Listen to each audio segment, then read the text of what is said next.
What's up, everyone? Happy Friday, and welcome to the game on Pax8 Live, the show where we cover all the cybersecurity shenanigans you need to be aware of for the last week. In today's episode, we're going to be joined here in a bit by Scott Augenbaum, a former FBI agent. He's going to talk with us about cybersecurity mindset. I think it's going to be a great episode. Before we do that, let's do the housekeeping. Please engage with us in the chat. If you're watching on YouTube, we can pull your chat right into the show. So if you're not on YouTube, join us on YouTube. Don't forget to like, share, subscribe, all that jazz. Don't forget to sign up for Pax8 Beyond, and let's jump straight into the news.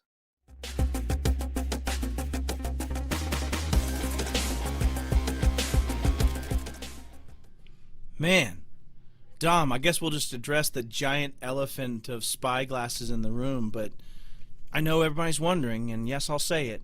Humans age, and then you get... No, that's not cool. That's cool. You getting older too then, Dom? I see how it is. I got glasses. I unfortunately now am being forced to use glasses, but those are definitely Eric glasses for sure. Oh, man. Okay, so we've got some good news. Not that Matt's getting more blind as he gets older, but certainly that we have a public decryptor key released, which is always great, right? You love seeing this. So, Dom, if you want to take us through this one, we'll get started on the news. Yeah, so this one is pretty cool. According to Copilot, you pronounce this Rishida, which I'm not quite sure that's correct, but we'll just trust the AI on that one.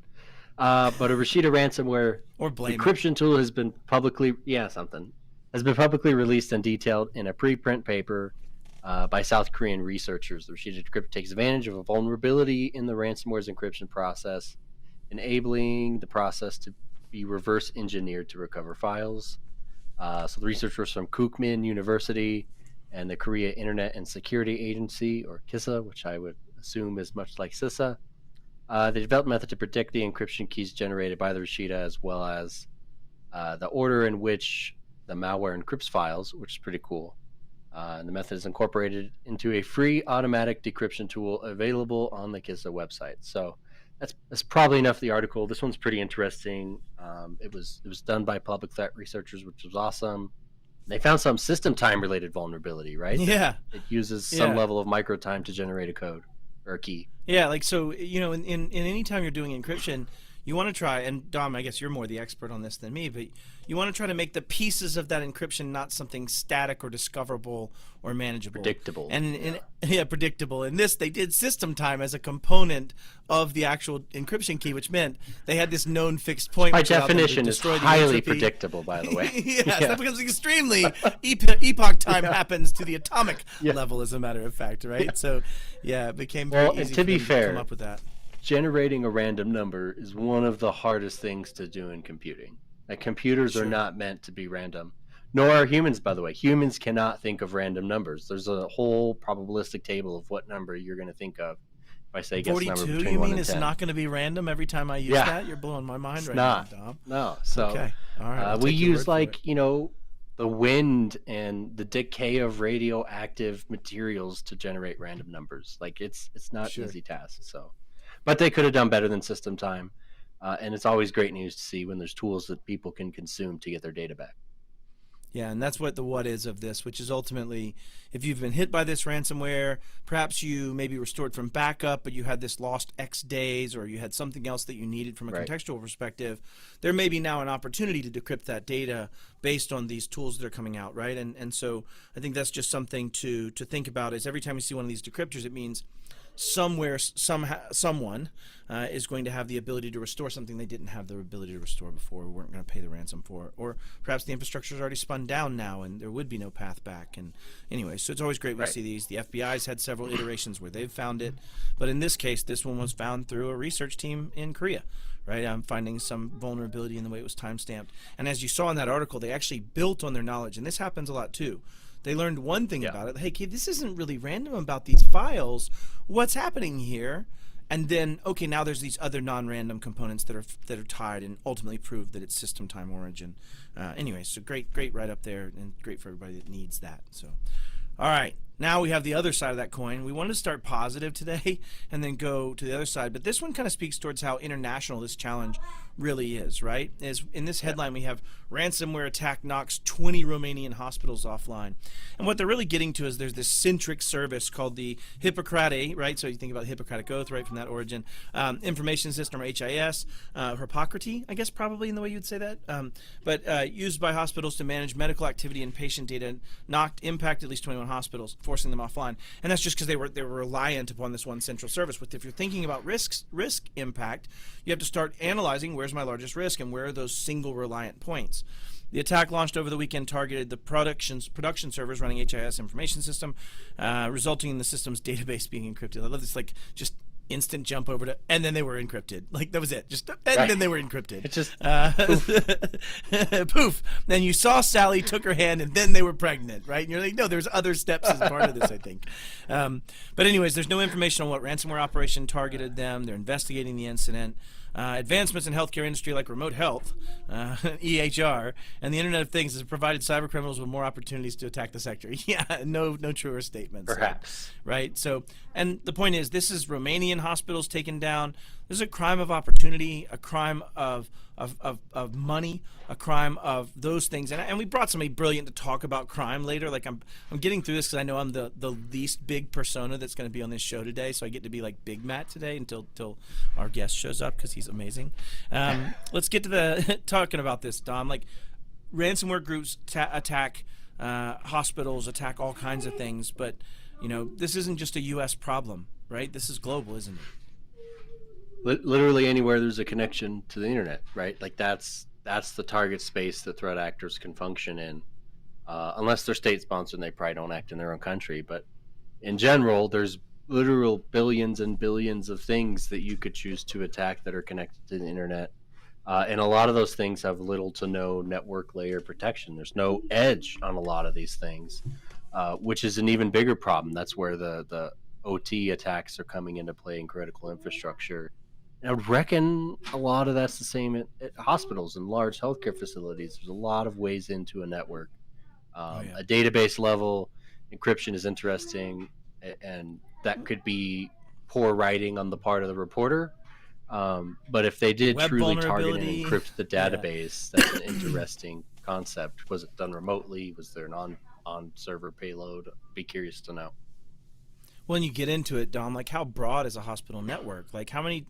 I had the largest concentration of VPNs, site-to-site level VPNs at a hospital, right? Why? It's because they have all the HL7 interfaces. They have all the other things that you're going to take that data over to, right? And so they have these connections. Now, to varying degrees, they've had firewalls that are great or not, independent of that, right, in that network. And other than that, you also get into people are slow to patch.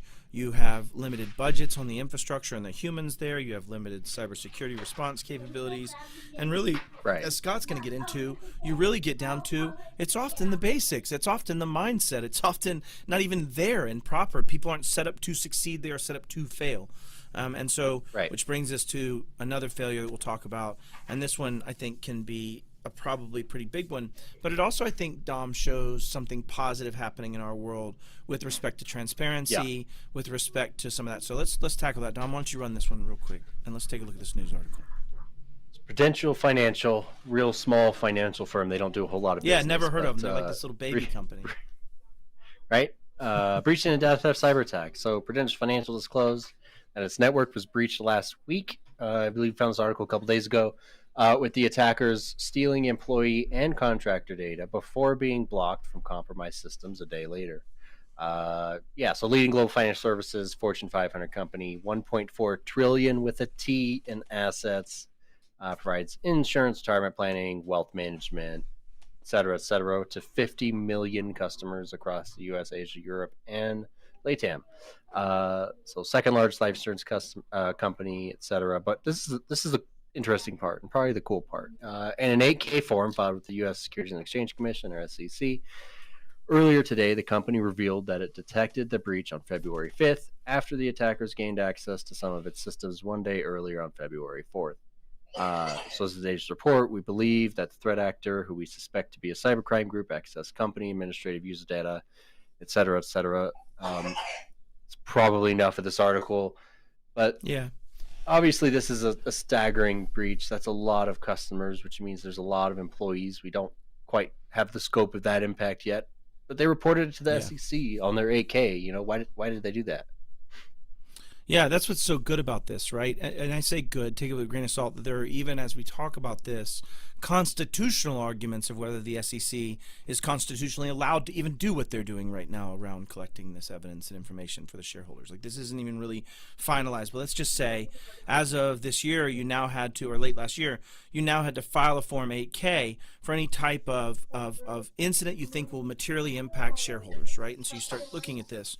Some of the earlier thoughts on this that were tossed around, and even right now in some of the guidance that we're seeing come out in FAR, you're starting to see these like super short timelines of reporting, right? You notice here they detected on the 4th, they made this report in the last few days. So you're looking at less than 10 days of them even being able to investigate and dig into this challenge, right? And figure out like what's going on. Right.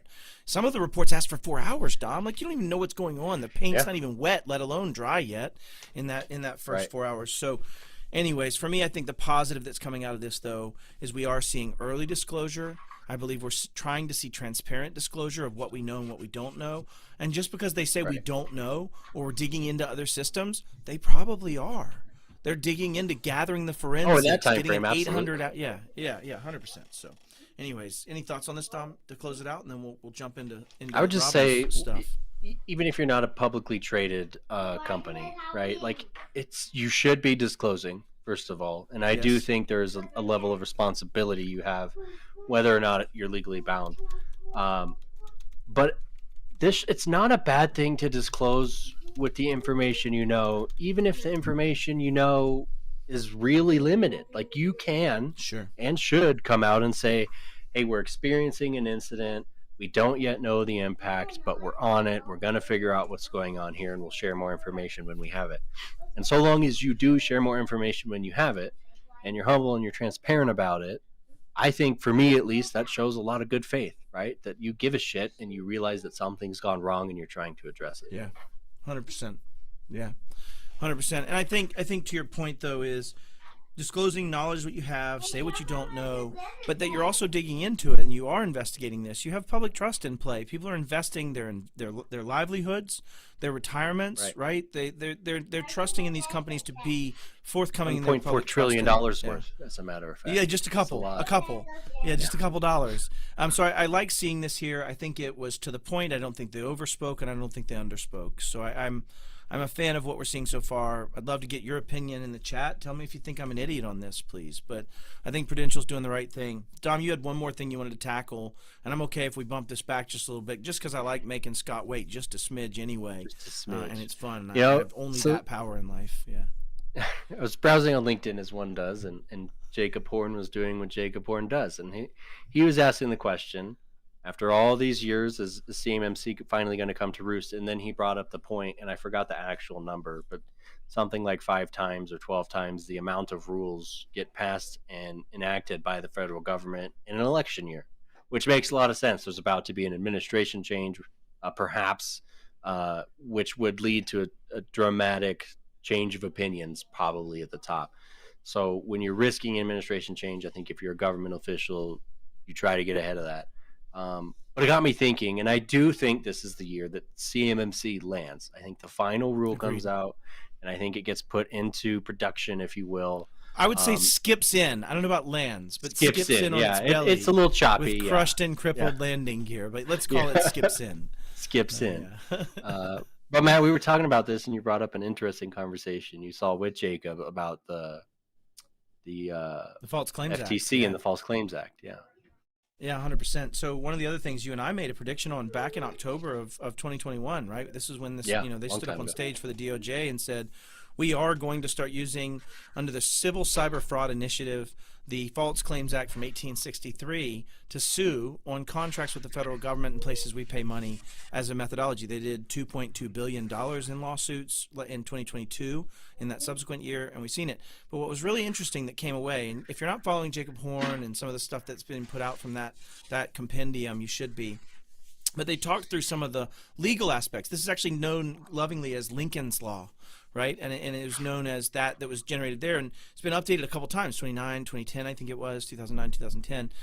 But it's just an interesting play. And one of the things that stood out was this concept of not having to have knowledge necessarily of something being wrong to actually still be responsible, right? Where ignorance, you said it well in the pre-show, where ignorance is still not bliss, right? Like it's completely still illegal. And anyways, so they've been wielding that weapon very well. And there's just 2 great episodes, one about this kind of CMMC Day of Reckoning that you watched, and mine that was around this, centered around the False Claims Act that I've been talking about on stage for almost 2 years, right? So anyways, we have such good guests. We've already made him wait long enough, and he's probably going to make me pay for that when we get into the origin story, but that's okay. It's why I love him. Let's get to Robin Harris's kind words and wise words about QR codes, which Dom really triggers me. Love so QR we're going to codes. see where we go with this. It's going to be fun. All right.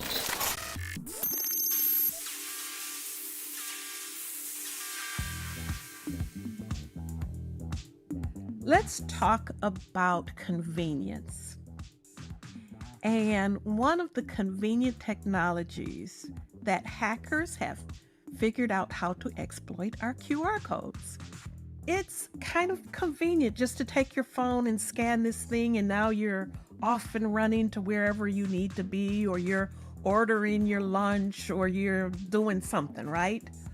But what happens when that QR code has been corrupted and is actually turned into malicious code and you just scanned it? So here's what I'm going to suggest. Sometimes convenience is very expensive. And sometimes convenience will cost us more than it could have ever saved us. The few extra minutes it took to type the website in or to go to the menu and place the order, right? And I'm going to tell you what happened. It was in a restaurant. And what they did is, you know how they have the QR codes and the menus on the table? Well, the bad guys, what they did is they replaced the legitimate QR code and just taped over their own QR code. And just as the woman went to tell the person not to do it, because I think this was a person that worked with the government, if I'm not mistaken. So this led to some things going very wrong. But just when she was telling her, don't, she scanned it. She was hacked. It was over. Nothing she could do at that point.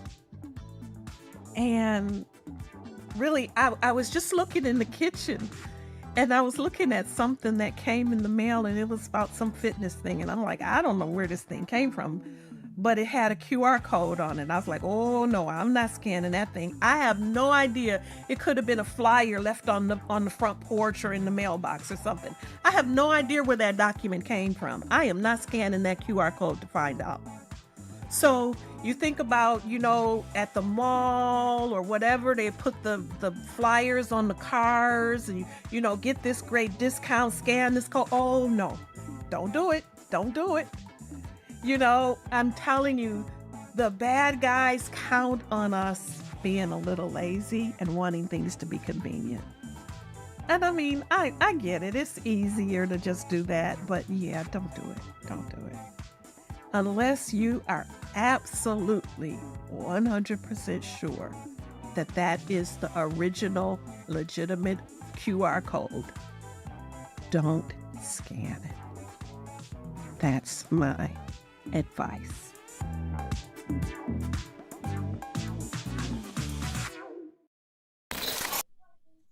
Always be aware of where the QR code comes from, and even then, you're often not set up for success, right? You could have a link shortener, you can have all kinds of stuff, but So, let's bring real quick on... story Yeah, go before ahead, we Dom. bring Scott on. So, the Okay. Super Bowl last year, not this year's Super Bowl, there was a QR code, and it was from some janky QR code provider. Most televised event on the planet, most watched televised Right. event on the planet, and it was compromised.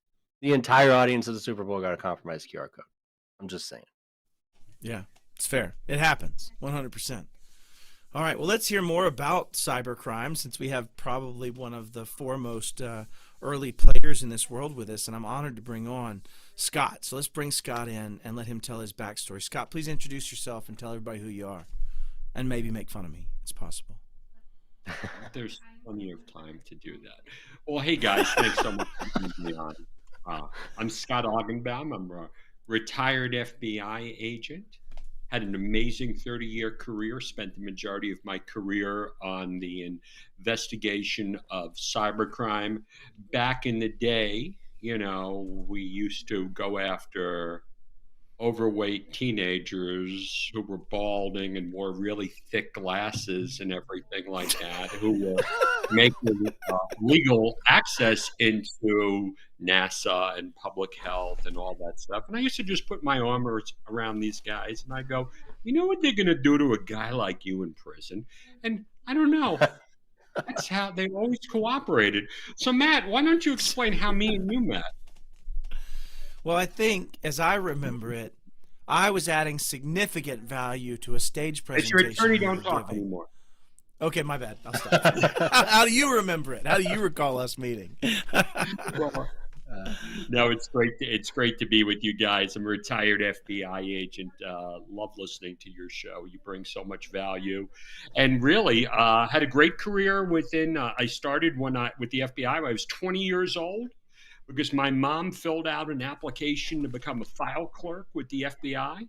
1988. She's 88 years old. To this day, she says my success is all due to her because she found a way to keep me away from my pothead friends, as she likes to call when I was in college and high school, and I couldn't hang out with them because I was, I had to be responsible. Became an FBI agent when I was 26 years old, sent to Syracuse, New York. If you asked me to define the role of an FBI agent in the 90s, it was easy. Bad people did bad things to good people. Criminals, that is. And what did I do? I worked with state and local cops. We put bad guys in jail. What a fun and exciting job for this 26-year-old kid from Brooklyn, New York, a gun, a badge, a bulletproof vest, playing cops and robbers with his friends. Let's get the record straight. I didn't go into the FBI to work cybercrime. I didn't go into the FBI to do public speaking, but somehow it happened. I got sucked into the world of I don't even want to call it cybercrime. It wasn't called cybercrime because in 1998, the National Infrastructure Protection Center was formed, the first government interagency to fight critical infrastructure protection, not cybercrime. And since I had advanced skills in 1998 as a FBI agent in cyber, I became that guy. So Dom, what do you think? What's advanced cyber skills in 1998? Oh, war dialing. That's even too advanced. Come on. I'm thinking Mac. Excel. I'm thinking America you had Excel Online. capabilities. I was the only guy who Oh, knew you how were to use AOL Excel. connected? Oh man, that's hot. That's the new hotness. Oh. Yeah, Because- yeah. Because back in my day, Windows 95 came along, and and when I was growing up, the only women who used DOS didn't date very much in high school and college or stuff like that. And the internet became very easy to use. So I became that guy, and I didn't want to be that guy. It wasn't the cool and fun and sexy job to have, and I was chasing thrill seekers and amateurs in the 90s. Cyber takes a sinister turn, probably about 99. Credit cards are online, and now the bad guys go after the money. The events of September 11th changed the FBI forever, and counterterrorism is number one. Espionage is number two. Cybercrime is number three. I go into the FBI cyber division in 2003, and all my friends make fun of me. They tell me the cybercrime problem is going to go away probably by 2006 because it's going to be solved by a lot of smart people in technology. And let me ask you, both of you, how's that working out for us today? It's Wonderful. not, but I will pause. I will pause for a few comments because not to start any FBI on FBI beef, but there's a gentleman named Darren Mott in my LinkedIn channel that says, "Here comes the filibustering." When you came on this show, Scott, so I just wanted to put it out. He also added that he's 7 seconds of my time. Tell Darren, get to work. He's working for a government contractor, sitting around twiddling his thumbs, and Tom's He also says, the reverse questioning. He does that to me all the time. So here we find ourselves being reverse questioned by Scott about the situation. I love it. I love it. Well, then you know what? You drive. What's next, Scott? What do we want to talk about? You keep going. Why is this your show? No, I asked you a question. Is that working out for us? I mean, we are absolutely not successful with that current methodology today. Right? I hate to say we have it because it's not a smart person problem; it's a human problem, right? I think that's the challenge of it. Anyways, not to trigger you, but that. And you know, Darren, good friend of mine, retired FBI agent, has a great podcast. He's been in the battlefield with me with this.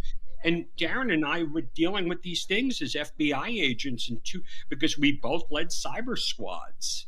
And, you know, we come out here and we're in the field and we're dealing with a lot of different issues.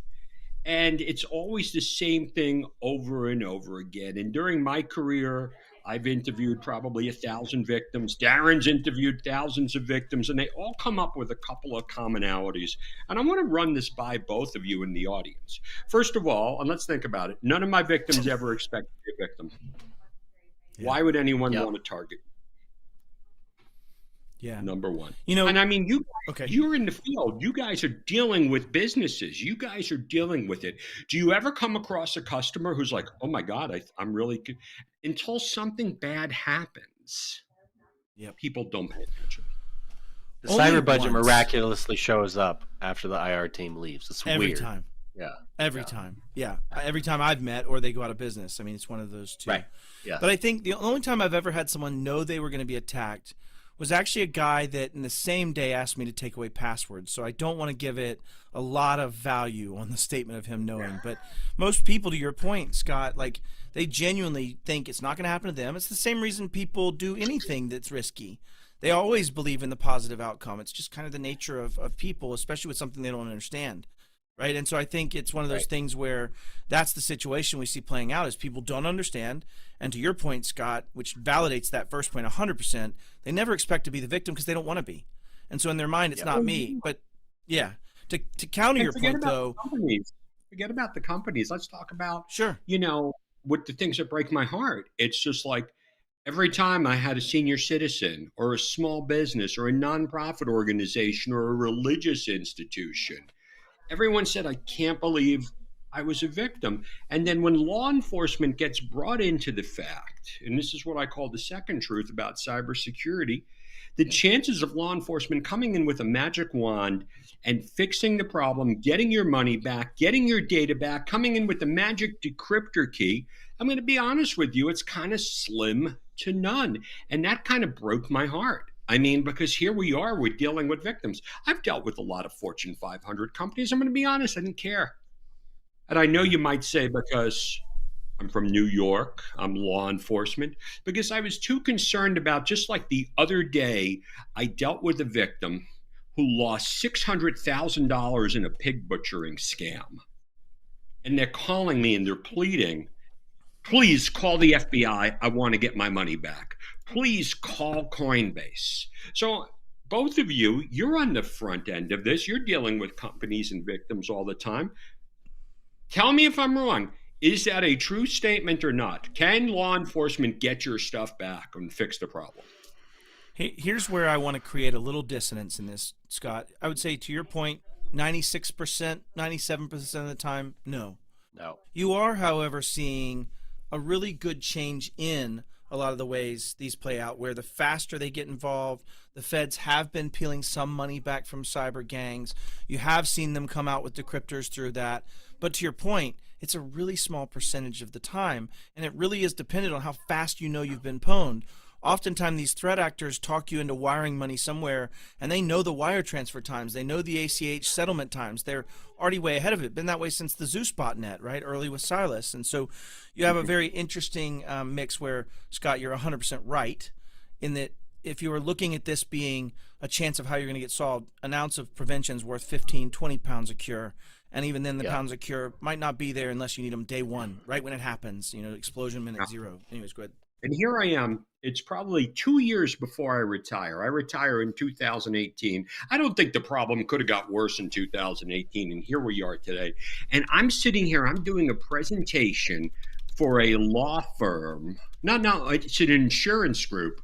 And they hire a retired FBI executive to be their front guy because, you want a retired guy to say, hey, if you would just do this and buy my product, you'd be okay. And he came over to me afterwards and he said to me, did you just tell the American public that we, the FBI, don't get your stuff back? And since he was retired, I was like, where have you been living? Yeah. People need to know this. It's just that simple. And now when we start going out and we deal with the third truth about cybersecurity, putting the bad guys in jail is just as hard. Why is that? Because where are the threat actors located? We're dealing with bad guys in Russia. We're dealing with bad guys in China, Iran, North Korea, Malta, West all Africa. Right. And okay, Malta, at least we got some cooperation there. You can get FBI guys on the ground. You're not going to be able to do that with these countries. So that I want to pause a sec. Do- Travis Woods had a comment on the LinkedIn side, and anybody that wants their comment shown in the show, please come over to the Pax8 Cloud YouTube side, because that will be something we can bring right into the native platform. The LinkedIn side of mine is really just kind of now, Travis is there to be good for interrupting us, okay? It is. Travis said, is it better to bring in the Fed sooner or later when you're dealing with a cyber attack? His question is it better? Let's take this question and expand on that. Go. Thank you, Travis. So let me ask both of you, when do you bring law enforcement in? When is the right time? Besides before, okay? Yeah. What has to happen for you to pick up the phone in your organization and contact law enforcement? Oh, I got a Delta answer on that. You want to go first, Dom, and I'll go second? Yeah. I mean, I think he for says me, nervously in front of Scott. I know. I'm going to be wrong, but that's okay. Like, I need to have a problem for them to solve, right? Like, there has to be something that, in my opinion, law enforcement can tackle, or assist me with, or be involved with, or comma space if the insurance company says to call the FBI or the. Now, do you think? Hold on for a second. Do you think, as an information security guy at your company, you have a problem? Do you think you can just pick up the phone and contact law enforcement? How do you think your C-suite and your office of general counsel is going to feel about that? Yep. Yeah, I mean, they're going to love it. I don't know about it. They do love it. No, but I do think, to your point, Scott, one of the things I'll bring up to this is it's actually shifting in that. You're starting to see IC3 be a denatured way of this coming out. You're seeing the forcing of that hand through legal with 8K forms. You're starting to see more of this information and getting the feds involved earlier be actually a positive things in a lot of ways. But you're right. In most cases, it's a cloistered and the legal team must approve, and I must know this next thing before I move forward. Yeah, exactly. That's such a huge problem. Like, imagine if murder was reported at the rate that cybercrime is. Like, it's a huge problem. It'd be like, I stepped over 9 bodies on the way to the donut store, right? And you're like, well, I'm not reporting this. This is bad. Somebody else. They're not in the stats. Crime's down. We're good. Yeah. We were also asked for one more pause. We're also asked by Laura. You made a comment, and we like to actually define our letters that we use, right? But here you actually said pig butchering scam. Do you want to explain it, Scott, or you want me to explain what a pig butchering scam is, just for her edification? I think people have heard enough of you today, okay? That's fair. I'll shut up. I'm good with it. I still like me. Yeah, go with it. Go. Lean it. Explain it. Pig butchering is your typical twist on the romance scam, where they're getting you to invest in cryptocurrencies. It's happening. I've seen it happen to women. It's happening mostly to men. And all of a sudden you're meeting someone, they're tricking you into investing a little bit at a time over a large period of time. And, because they're not going to get you to invest $600,000 at once, they're going to get you to get a little bit in, and they're going to slaughter the pig, so to speak, with that. And these are being operated by organized criminal enterprises. They're happening out of Southeast Asia. And it's very hard to put these bad guys in jail and get the money back. But let me just go back again on that. No, Let's dig in on this concept of like it's hard to get these guys, because I've talked to a lot of people, less in the business space, but just general people I have these conversations with. Why can't we arrest these people? And we always, we know the answer to that, right? We've studied the answer to that. You definitely know the answer to that. Yeah. But in a nutshell, why is it so hard to get cyber criminals and arrest them and put them behind bars? Because they're in foreign countries that do not actually cooperate with the United States. With everything going on right now with Iranian terrorist organizations getting into critical infrastructures, they're not going to recognize our grand jury subpoenas. They're not going to cooperate with U.S. And when I bring this up in front of people, they're like, "Oh my God, I didn't really ever know that." But I want to get to Travis here. Travis asked a great question, which led us to, when do you contact law enforcement? Now, both of you, can you agree that it's a very bad day for an organization when you have to pick up the phone and call the FBI or the Secret Service? Can we all agree on that? It's fair. Yeah, for sure. Out of need, for sure. Yeah. What do you do when we contact you? Because let me tell you, that's really how the game is played today, because it's all about data exfiltration. It's showing up on the dark web. It comes across us. Yep. You have traffic beaconing out of your network. And now the FBI shows up at your door and the Secret Service comes over. And now you cannot control that narrative. And I have brought the bad news to so many organizations here, and it goes back. How did this happen to me? We have XDR, we have MDR, we have EDR. We had all this stuff. We had endpoint protection. No. And they still got victimized. You're telling me a new story. This is blowing my mind right now, Scott Augenbaum. Thought we were cyber immune when we bought that. I thought we were hyper cyber guy immune, said. as I Hyper understood cyber immune. That's what I was told. Yeah. Well, listen, and it's wrapped in a bullet. It's wrapped in a blockchain wrapper with a zero trust filling. That's what I hear all the time. Filling, fulfilling in there. Yeah. No, you bring up a good point though. Is that, and to that point, a lot of times the FBI have been ignored. Right, a good friend of mine, Tom, who ran a cyber squad here in a certain area. He said he would get ignored. Literally, companies would say, "We're not talking to you." He'd be sat in the lobby for 4 hours waiting. He's like I need to talk to somebody. And so you have this aspect of, I think, a shifting aspect. I do want to call up some comments, right? Black Suit Consulting.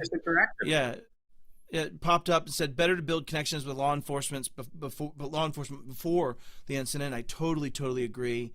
You get into, should be part of the plan to begin with Travis Woods. Nailed it 100%.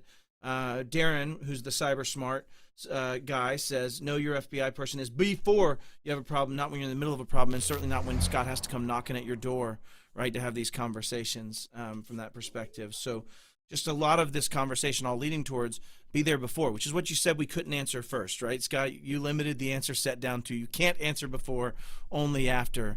But continue with your thoughts. So you wrote a book about a lot of these theories, and you've been talking about it now and having that conversation. Well, tell me a little bit about that. Yeah, go ahead.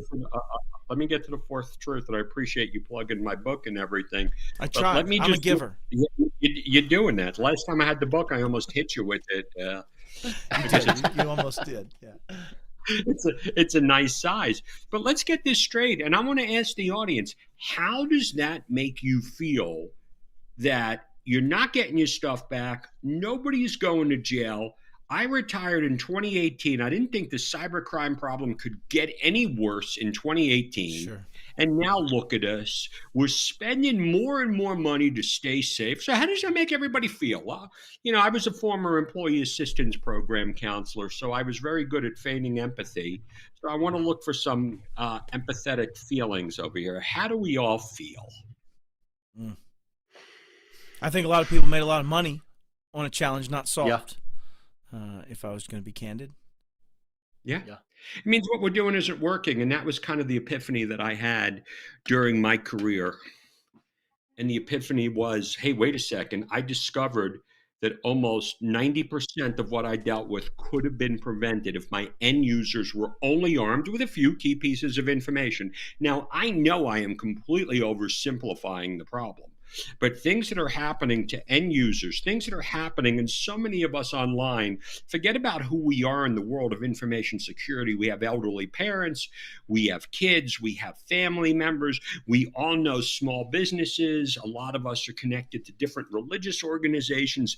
That's who the cyber criminals are going after. And that's where I've spent the past 6 years of my life kind of dedicated to doing that.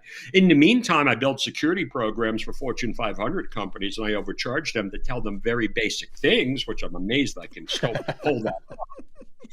But I mean, guys, this is my life, and this is what I challenge everyone. If 90% of what we dealt with could have been prevented, why don't you just do this first? Yeah, absolutely. And I think you bring it down to that people part we alluded to early on, right? Is all of this still comes back to a human problem, right? This all comes back to a lack of education. A lot of us also leans back to not being secure by default, not being secure by design. So there are some elements outside of the human problem that, to your point, are being summarized in this. But you're not wrong about if we could teach people those challenges and teach people those things to look out for, which is really what your mission is, right, Scott, is that bringing it down to if we can get just the human level, mom, grandpa, my cousin, and Bill, down to understanding these core concepts, then this gets a lot easier. Is that kind of the premise of the pitch there? It's really kind of demystifying it and taking it down to a level. Okay, listen. There's plenty of training that's out on the market. You know, I don't want to name names, but almost every company that I know does their mandatory 20 minutes of cybersecurity modules a year. Okay? A year. And they're like, hey, we're good and secure, and we're going to throw you in some. But nobody's talking about the why. That's it. Yeah. So nobody's breaking it down and going into the fact that just the other day, I spoke to an individual. He contacted me. When people contact me, they want to hire me. I'm like, there's nothing for me to hire me to do. I'm hospice. Okay? I'm not getting your money back. I'm not putting the bad guys in jail. They begged for me, hey, can you put me in touch with an FBI agent, just like the guy who lost $600,000. I contact my buddy with the FBI, and I'm like, hey, can someone talk to this guy? And he goes, look, we got 40 calls this week, and the largest victim was $14 million. Okay? $14 million. Now, it's what I do is I take those stories and I try to translate them into a way that's going to get people to rip your heart out and go, oh my God, that could have been my father.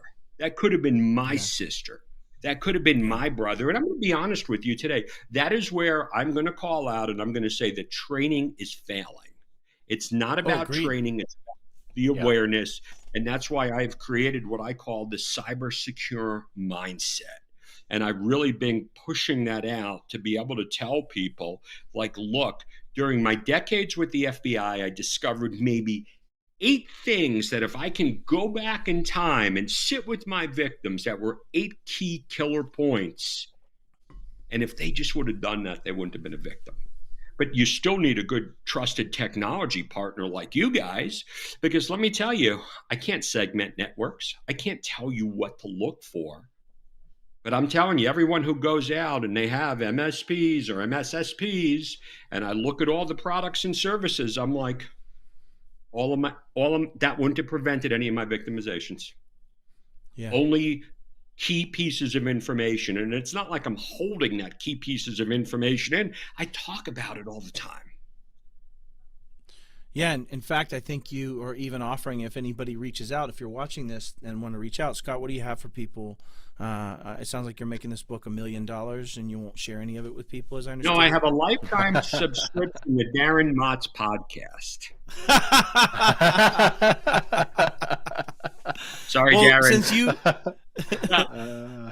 Listen, for anyone over here, and here's what you need to do. You need to take a picture of the 3 of us on screen right now. Hit me up in LinkedIn, and I'm going to send you. I recorded the audio copy in my sweet Southern accent. Oh, my goodness. I'm going to need that. And the digital copy of my book. And please, you know what, and take advantage of this because, but I just want to preface it. If you're looking to read a good book by an FBI agent who saved the day, put a lot of bad guys in jail, don't read it. That's not me. That's not who I am. I'm not that guy. I'm not that guy. You know who I am? I'm the guide. I'm the guy who sat behind the stages. I looked at thousands of elements and I really kind of stacked them up and I said, hey, here's your simple plan to protect you and your family. And that's what I tell everyone in the world of information security. Know what pig butchering is. Know what the latest scams are. Put that oxygen mask on yourself. And my goal and my true intentions are to be that guy to put that message out to the masses. Because unfortunately, I know all the big companies, and let me say this, I want to try not to be too sarcastic. All the big companies have the best and latest in 20 minutes a year of cybersecurity videos. That wasn't too sarcastic, was it? No, it's perfect. Yeah, once a year is good enough for me. On point. But I want to be that surgeon trained. I want to be that person to provide that information to the people who don't have access to that. And that's what I've been working on for 6 years on the side. I keep getting interrupted by large organizations who like when I come in and train them. But that is my but that's my intentions. When I was with the FBI, I couldn't help enough people. I couldn't get their money back. I couldn't put the bad guys in jail. And now, if you just have a few key pieces of information, and let's kind of go through just a few key pieces that people need to know. And I want to see if you guys, both of you, agree with me. And I think we haven't let Dom talk at all. I kind of feel bad. I don't feel bad for, Matt, but I do. It's fair. I deserve that. Yeah. So Dom, the number one thing is that I like to say, and chime in with me on this and help me out here, is social engineering is the number one tool in the cyber criminals toolbox. Agree? I agree. Yeah, that and OSINT. I would put OSINT gathering right there at the top with it too. Yeah. But when we talk about social engineering, what do we talk about? Well, I got a great email protection on my that's not where it's coming. We're going through text messages. We're going through telephone calls locally in Franklin, Tennessee. Everyone's getting a telephone call from the sheriff's department demanding money. The elderly are giving that up. I have people getting robocalls, and both you guys, I want you to chime in on this. I had a victim who is over on Telegraph, hears Donald Trump say, that they need to put all of their money into Trump coins, and they use AI. And this 57-year-old woman sends $30,000 to one of the countries in Eastern Europe. I mean, where do you see artificial intelligence going with this? Yeah, that's a huge shift, because when I first started being on the receiving end of phone scams, which I get like 10 a day, like, I don't know, somebody leaked my number, but it was the thick foreign accent from the countries we were just talking about. Like, you immediately knew that is not the White House calling about my expiring social security number, right? Like, that's not, no. But now I think in this AI phase, and AI is a great thing, don't get me wrong, I'm not just openly shitting on it, but there's a bad use for everything, and we've covered it extensively. And voice matching or voice generation has become immaculate, right? Literally with anything you want, you could grab 10 seconds of the game, download this recording, you'd have all three of our voices perfected, right? You could have us say whatever you want. And that's a totally different ballgame, especially when I think about like my parents and grandparents who are going to be on the receiving end of these calls. Yeah. And it doesn't change anything that you're starting to see them defined as illegal, right? You saw the recent one with a Biden call that was marked as actually an illegal use of telecommunications from that perspective. You had the same thing for these type of things. Threat actors don't care. Threat actors don't care. They're going to call grandma and take money. Right? That's the challenge. About, hey, we need more regulations and more rules. And this threat actors don't care. No, they don't. Absolutely. Oh, man. And now, No, it's a so great social question. engineering. So yes, No, it's a great question. uh, We're good. Continue on, instructor. social engineering, number one tool. Almost all Yeah, of my victims get somehow they're tricked into doing something, and it goes in 100%. so deep Yeah, Yeah. because now you're getting that. Okay, you're getting your good 4 minutes of email training. But do you know everything that's going on with the QuickBooks scam and the seasonal scams you. and the romance scams? Yes. Oh, you nailed it. One of the things that I love, Yeah. so if you look at frameworks for this answer, CIS 14.1 doesn't say send 2 minutes of training once a year. It says train your people so they know how to respond to a cyber act or a cyber incident. Those are delineable pieces. And just simply sending 2 minutes isn't validating they know what they're talking about. And to your point, Scott, for everyone, knowing the latest scams, how are they going to attack? What do you expect? What kind of ACH changes for COVID? What are those type of things? So I think there's there's a lot of truth in that. Social engineering is almost the root of all of it. Whether it be click on this email link or whether it be go to this website, Well, Mike, it's all social imagine engineering. being a sizable company. You're subject to a lot of attacks, right? AP gets all kinds of bullshit, right? Like that's just the reality of the world. How would you not look at the attacks that you're responding to or the potential incidents and turn that into immediate training? Here's what we're actually seeing at our company. Or, Yeah. if you're working with individuals, here's what the scams we saw last week, right? Like Mhm. real up to the But minute, not 2-minute canned garbage. You mean because threat my intelligence brothers and and understanding? Goodness gracious. Yeah. What? Well, my brothers and sisters who are in the world of information security, it's the hardest job in the world. I mean, I'm seeing companies firing, laying off, cutting cost over here. And now who Yeah. has time to deal with this? Because now we got to deal with the regulations. Okay. We Yeah. got to deal with, we got to, Look at no offense. CMMC. We got to be SOX compliant. We got to be PCI compliant. We got to be HIPAA compliant. You know what? All my victims were compliant, but they weren't secure. And I'm not telling them to go out and spend $1 gazillion. Change your mindset. And you know how I knew I was right? It was during COVID. I happened to be doing, and I don't even want to name the vendor, they hired me to be a lead magnet. And after I did this show with them, they said to me, hey, look, we just want to talk to you. We really weren't happy about something you said. So, as an retired FBI agent, I have a checklist in crisis. And the first thing to do is go, did they pay me first? Like, okay, yeah, they paid me. All right, that's good. I said, what did you not like about what I said? You said that 90% of cybercrime victimizations easily could have been prevented. Why are people aren't going to want to buy my product? That's when I knew I was onto something. That's when I knew I couldn't work for a company. The only thing, and I tell everyone, I will never ever call you trying to sell you a product that I didn't build myself. That's it. You know what? My life's But I got your call about Trump coin yesterday. I put all my money in it. What are you talking about? I got the AI. In fact, we had a comment in here from Darren. I'm not trying to start a fight. I swear I'm not trying to start a fight. But he says AI tried to mimic Scott's voice. He said AI tried to mimic Scott's voice, but couldn't figure out how to get it to stop talking.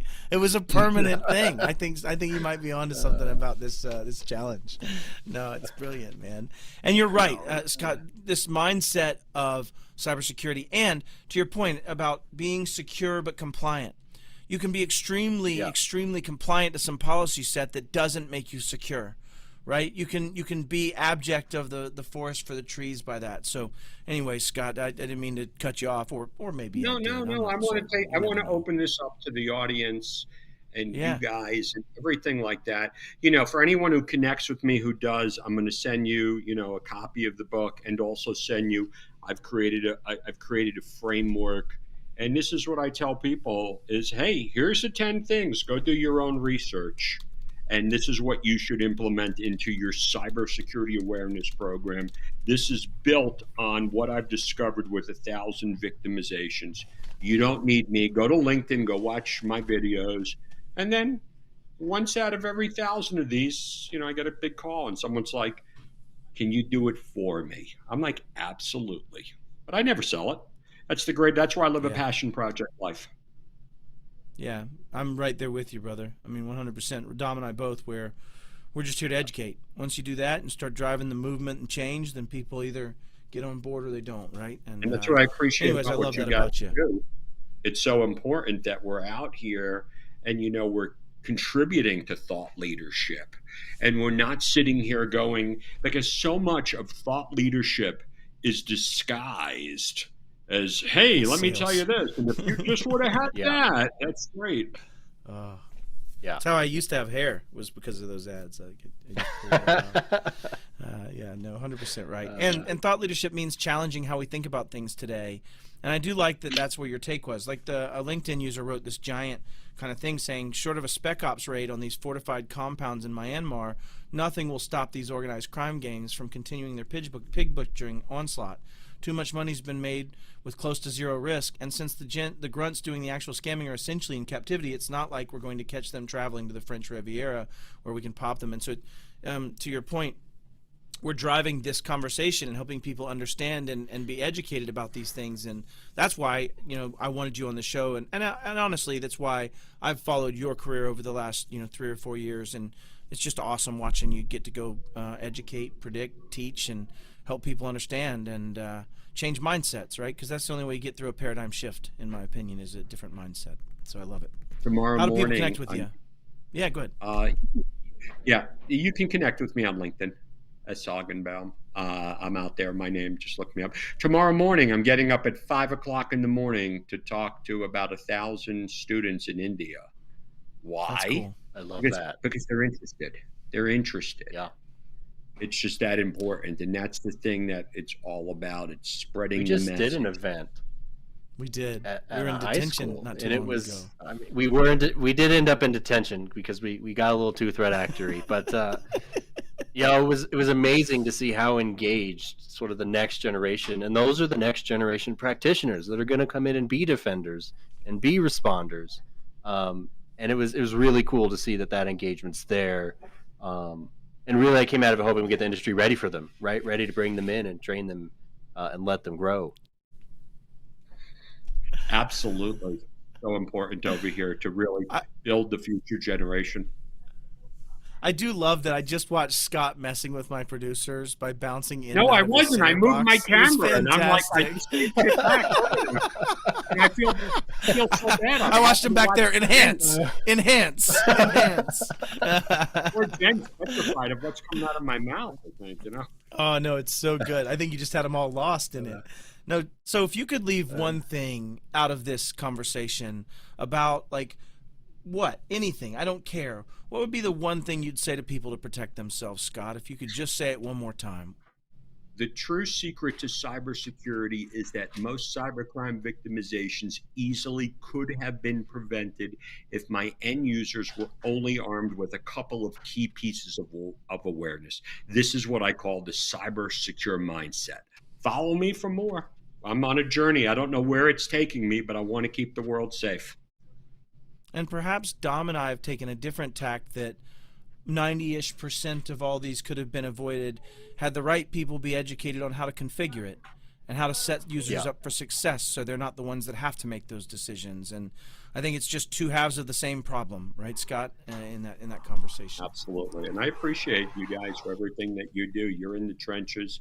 You're talking about, you're there fighting in the trenches, telling funny hexadecimal jokes that I don't get. I got a real doozy of one, too, that Jason Slagle told me. No, I tease. Dom, one of the fun things I want to remind you of real quick was when we were at this public school, and I don't know if we want to name them or not, in fact, we had to switch off to a cell phone just because they couldn't even fight through the layers of the onion that they had placed for themselves to go to my malicious site. I was quite approved of how much they had to do to try to allow my malicious attack to happen. It was very, very good. And then failed. So it was. And then failed. Yeah, in front of 5 in students. A good way. It was great. It was horrible. Yeah. So, anyways, appreciate you being here, Scott. I love your work. So much, Keep everyone. doing it. Please connect with Scott if you haven't already. And Dom, if you want to close us out, brother. Scott, thank you so much for joining us. This was a fantastic show. Scott's information should be right down below this video. Please do connect with him on LinkedIn. There's a huge amount of information he shares there every day. With that in mind, that is our show.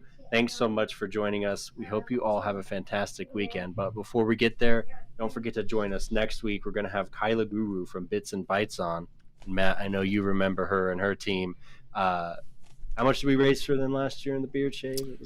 They received, I think, 20,000, 15. So they're at 40,000 that we've influenced. $40,000 alone. They do some amazing We're gonna see work. where it went. Yeah, in terms of educating and empowering. So make sure you join us. That's our show. We'll see you next week.